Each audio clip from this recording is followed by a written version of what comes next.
else, guard your heart, for everything you do flows from it. Awesome. That's the verse we are focusing on today as we continue this series on relationships. Today we are talking about guarding our hearts. So we started this series last week, and we are talking about relationships. Not necessarily dating relationships, but relationships in general. How do we relate to the people that are around us, and how do we have healthy relationships in the midst of getting to know people? And last week I simply asked this question, which is a very important question when we start to talk about relationships. It's this: what's your vision for the future? What is your vision for the future? See, we all have these ideas of what we want our future to look like. We all have these ideas of what a great friend is going to look like, and we all want great friends. We have an idea of what we want our marriage to look like. And it's so vitally important that we start to look at some character traits that we want in our future, in our relationships, in our friendships, in our dating relationships. Because see, the truth is that the people we surround ourselves with, the people that have the most influence in our life, are going to set us on a destination. And they are going to direct the path of our lives somewhere. And our goal is that as we gather people around us, and as we get to know people, some people will have more influence in our lives, and some people will have less influence in our lives. And our goal is that we have a crystal clear picture of what we want our future to look like, and we give the people that will guide us to that destination of our future more influence in our lives. And we give the people that would pull us away from that vision for the future less influence in our lives. And last week we looked at Proverbs. We're back in Proverbs again this week, but last week we looked at Proverbs chapter 12, verse 26. The righteous choose their friends carefully, but the way of the wicked leads them astray. I was in college, and I was going to Walmart with my roommate and two other friends. And we were going to Walmart to get some pictures developed for a school project. Now, we don't often get pictures developed these days, but this was before digital cameras were like wildly popular. There were a few here and there around, but they weren't crazy popular.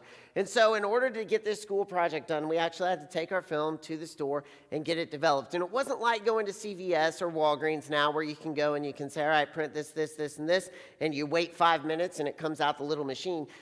The quick way to do picture developing back then was to take it to a store and say, I want it 1 hour development.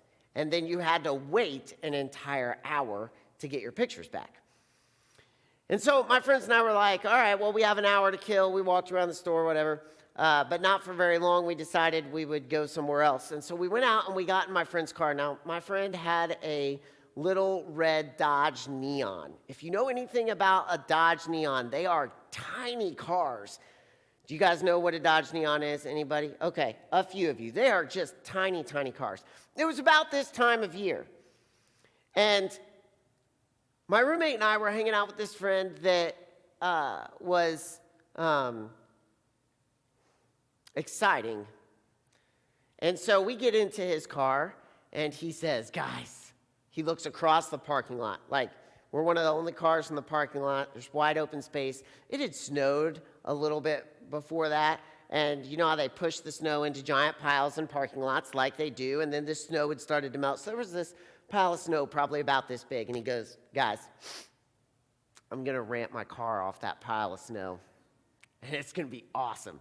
And so my roommate and I think, all right, this guy is, he's crazy, but he's not that crazy. And so we're like, dude, that would be so awesome. You should do it. Like laughing and joking, like there is no way that he is ever going to ramp his car off this pile of snow. And so we kind of chuckle, and he starts his car up. And all of a sudden, he backs out of his parking space, and he turns his car toward that pile of snow. And I just remember sitting in the back seat thinking, what have I gotten myself into? And my roommate and I are like, no, we were joking, don't. And he is speeding moving toward this pile of snow. Now, I don't know if you've ever found yourself in a relationship like that, or not a relationship like that, in a situation like that, where you are like, what did I just get myself into? How did I ever get to be here? We're back in the book of Proverbs tonight, and if you remember, the book of Proverbs is a book of wise sayings by the wisest man ever, Solomon. God gave him the wisdom, and he's the wisest man of his time. And then it says at that time, and then later in the Bible, that he was the wisest that ever will be. And so God gives Solomon this wisdom, and Solomon just writes out all these wise sayings. And in Proverbs chapter 4, it says just what Brinkley read earlier. It says, above all else, guard your heart, for everything you do flows from it.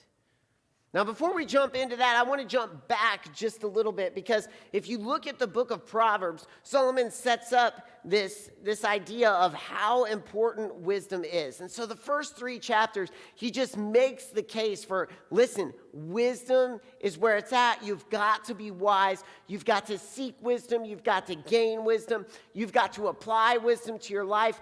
Please, please seek out wisdom, because he lays out this dichotomy of a life with wisdom, which is the life that we were created to live, the life God intended us to live, versus a life without wisdom. And the life without wisdom, he says, leads to folly and pain and heartbreak. And so he's like, please, please seek out wisdom above everything else. And in Proverbs 4, he says, listen, whatever you have to do, sacrifice whatever it takes to gain wisdom. That's a lot. Solomon is crystal clear. Sacrifice whatever it takes to gain wisdom. And in the chapter 4, verse 23, he tells us why we should sacrifice whatever it takes to gain wisdom. Because above all else, we're to guard our hearts, and wisdom and the decisions we make have an impact on our hearts. And everything that we do flows from our hearts. Everything that we do flows from our hearts. Listen, every decision that we make is from our heart. In the original language, they would have used the word guts instead of heart. Like we've translated the word to heart, which is, we've, in American culture, have made it like this mushy romantic thing. But in the original language, they would have used the word guts, because your guts are at the core of who you are. Your guts are what helps you make decisions. Your guts were what made you who you were. And it's the same way in our culture right now, the way we look at heart. Our heart makes us who we are. When we decide what we like and what we don't like, it's done with our heart. When we decide what relationships to jump into and what relationships to put space between, it's done with our heart. When we decide what friendships we allow into our lives and allow influence, and what friendships we make the difficult decisions to say, all right, I need to place some space here, it's done with our heart. Everything that we do comes from our heart, because our heart is the core of who we are. And you guys, above all else, we should be guarding the core of who we are. We should be guarding our hearts above all else, because everything that we do flows from our hearts. You know, and I think a lot of times we try to put ourselves on guard, but I think we try to put ourselves on guard just a little bit too late. You see, guarding our hearts starts long before we are in a situation that needs guarded. Guarding our hearts starts long before we are in a situation that needs guarded. You see, guarding your heart from going too far with a boyfriend or girlfriend starts long before you are alone with your boyfriend or girlfriend in the dark kissing. Guarding your hearts from cussing and allowing that language to come out of your mouth starts long before you're in a situation when you're angry and you're like, no, it starts long before that. You see, if we allow ourselves to get to the point where we are in the dark, we've waited too long to guard ourselves. It should have started all the way from the beginning of the relationship with who we are and the conversations we're having with our significant other. You see, guarding our hearts from our language starts long before we're in a situation where we're tempted to say something we shouldn't say. It starts with the things we put into our mind. And the truth of the matter is, it's going to be really, really, really hard to guard yourself from language if you are putting music into your mind that says the F word every other word, or movies into your mind that says cuss words all over the place. It's going to be really, really hard because you're putting stuff into your heart, and then you get in this situation where you've let down your guard and let down your guard and let down your guard, and then all of a sudden you're like, oh, I need to guard my heart. Guarding your heart starts long before you're in a situation where you're sitting in the back seat of a car speeding toward a snow pile, trying to convince your friend not to ramp the pile of snow.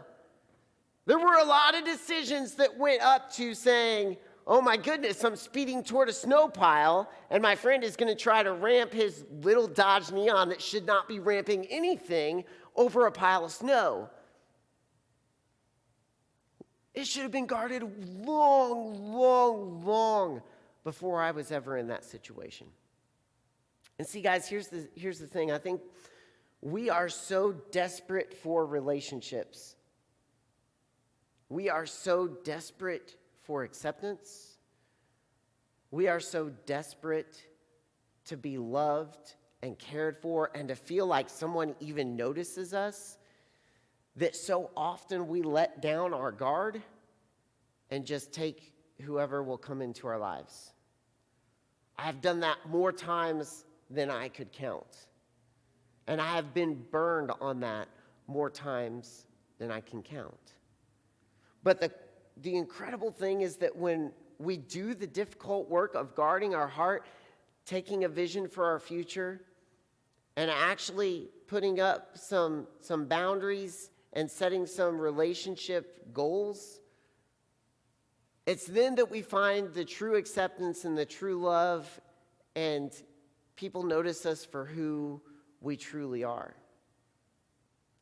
But it's when we let down our guard that we experience the pain and the embarrassment that comes along with that. I will never forget sitting in the back seat of that car, and I am just like gripping the seat in front of me, waiting for what's going to come next.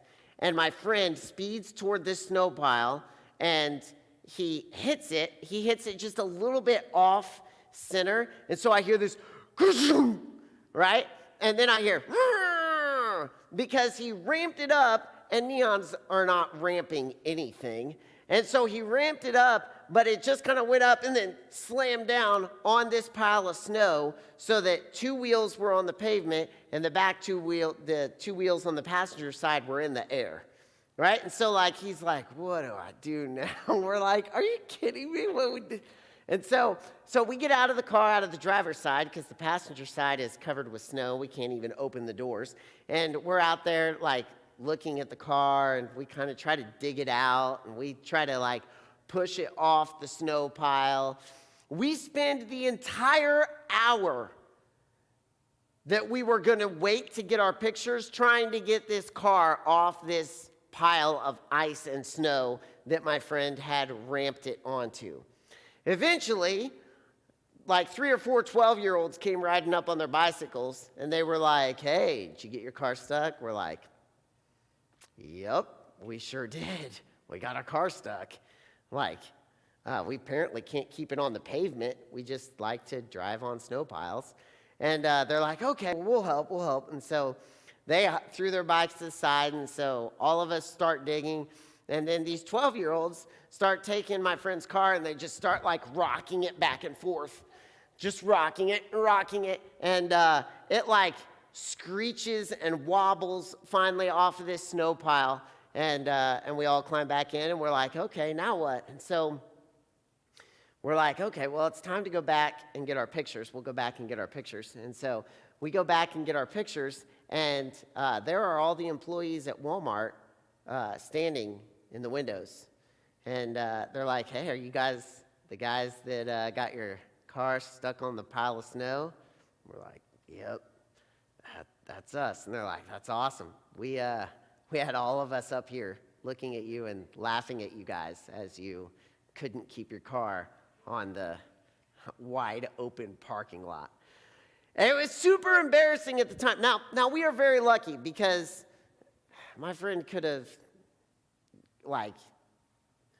flipped the car, all kinds of bad stuff could have happened. But he didn't. It was just slightly embarrassing and dumb. But see, so often we recognize when we hear stories of people saying, let's go ramp a Dodge Neon. We're like, dude, that's dumb. But so often we let people into our lives that are the equivalent of, let's go ramp a Dodge Neon off of a snow pile. And we're like, sweet. You like me. That's awesome. Let's go do that together. And really what we need to do is we need to guard our hearts. We should never be in the hypothetical situation of a relationship where we're speeding toward a snow pile because our friend wants to ramp the Dodge Neon off of a pile of snow.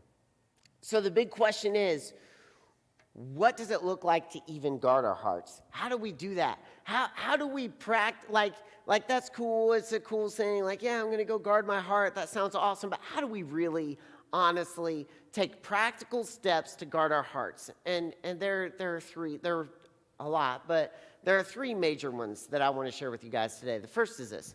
The first is know who you are. Know who you are. So often we look to others for fulfillment and being complete in who we are.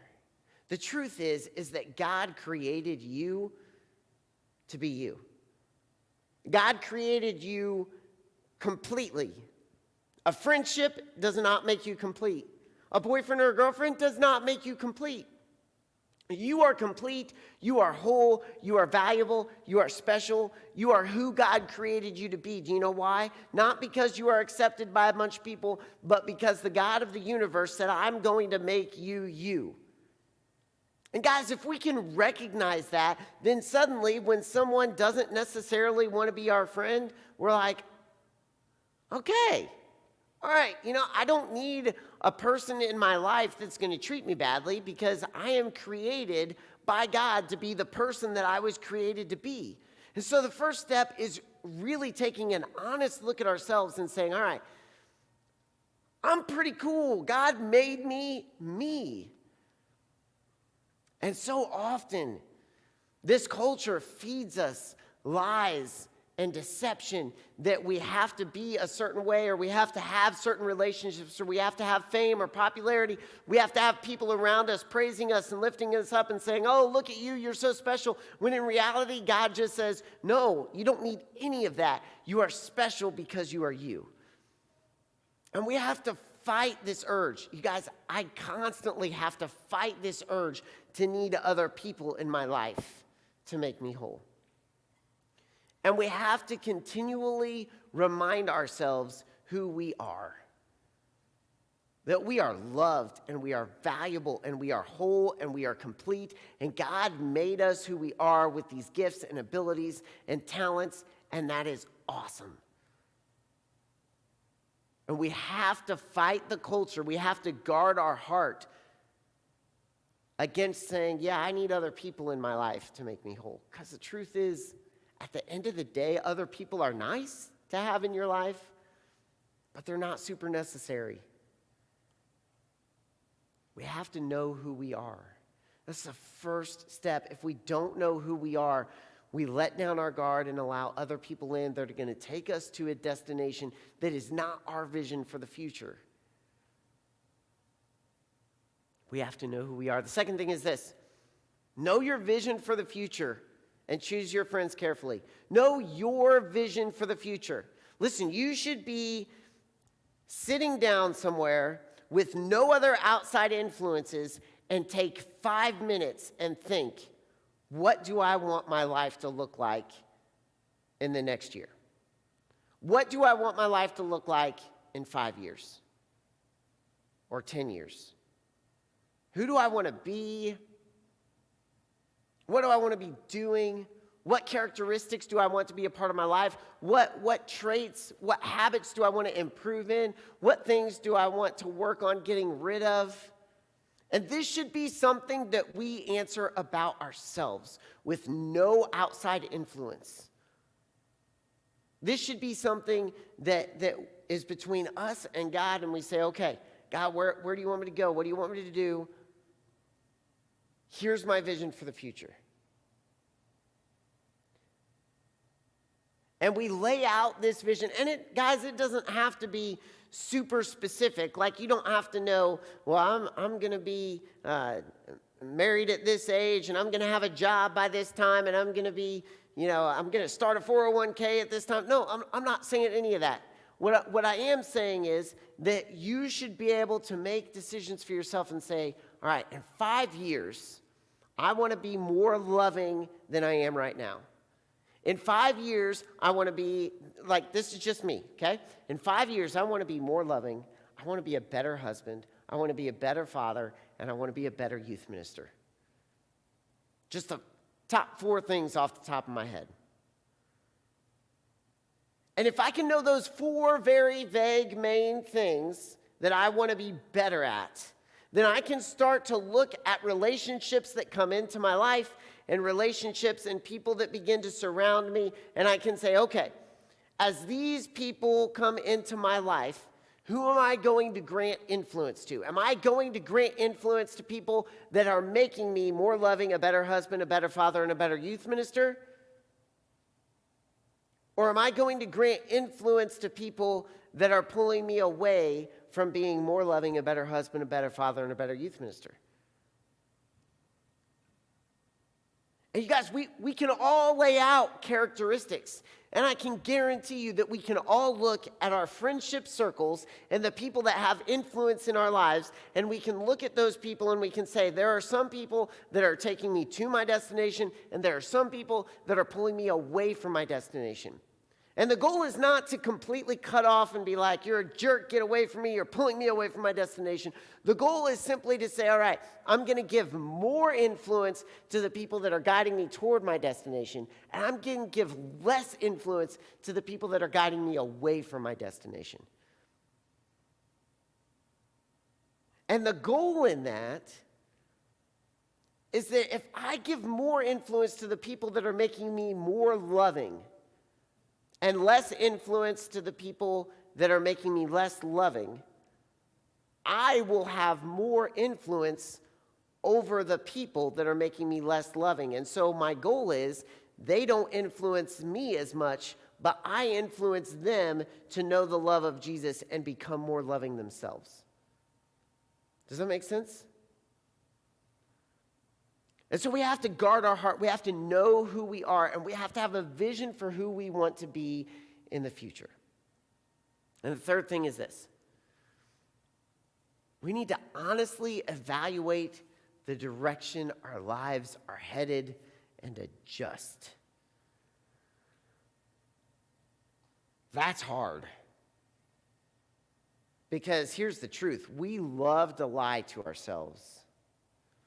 We love to lie to ourselves and tell ourselves how everything is great.